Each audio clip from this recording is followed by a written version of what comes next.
I secretly got a DNA test done on our newborn because she looks nothing like me, and discovered she isn't my daughter. When I confronted my wife with the results, she said science isn't always accurate. Don't be dramatic, you're still her father regardless of genetics, so I packed my bags and left with a note saying.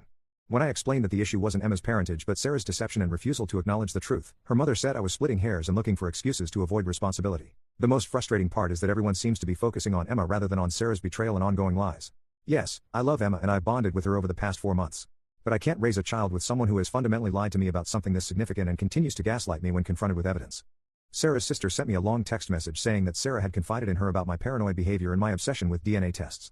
According to the sister, Sarah is heartbroken that I would choose a lab result over my own daughter and is worried about my mental health. But the most revealing development came when I finally got access to our cell phone records. I'd been paying for our family plan but hadn't looked closely at the usage details before.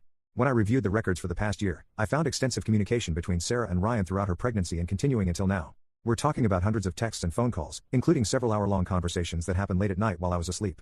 There were also calls between them on the days when Sarah told me she was staying late at work or meeting friends. Armed with this information, I called Sarah and asked her directly about her relationship with Ryan. We're just friends, she insisted.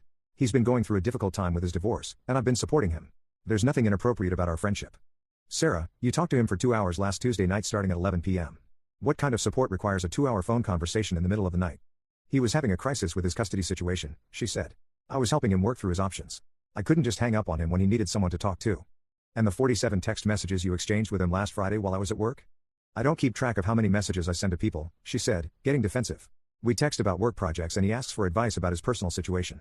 There's nothing wrong with being a supportive friend. But then I asked the question that I'd been dreading. Sarah, did you sleep with Ryan? There was a long pause before she answered. I'm not going to dignify that accusation with a response. The fact that you would even ask that question shows how little respect you have for me and our marriage. Again, her refusal to give a direct denial spoke volumes. She could have simply said no and been outraged by the question. Instead, she was deflecting and making me the villain for asking. I told her that her non-answer was all the confirmation I needed, and that I would be filing for divorce. You're really going to destroy our family over your paranoid suspicions? She said. You're going to abandon Emma and me because you've convinced yourself of something that isn't true? I'm ending our marriage because you had an affair, had another man's baby, and have been lying to me about it for months while trying to make me think I'm crazy for questioning the situation. She hung up on me. Update 2. 2 weeks have passed, and I've now officially filed for divorce. My lawyer was not surprised by the situation and said that paternity fraud cases, while not common, are definitely something she's handled before. She advised me to get a second DNA test done through a certified lab to make sure the results would be admissible in court, which I did. The results were identical, 0% probability that I'm Emma's biological father.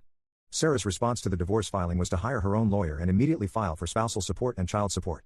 Her position is that regardless of biology, I'm Emma's legal father because I'm married to Sarah and was present at Emma's birth. According to her lawyer, I have financial responsibility for Emma until and unless someone else legally claims paternity.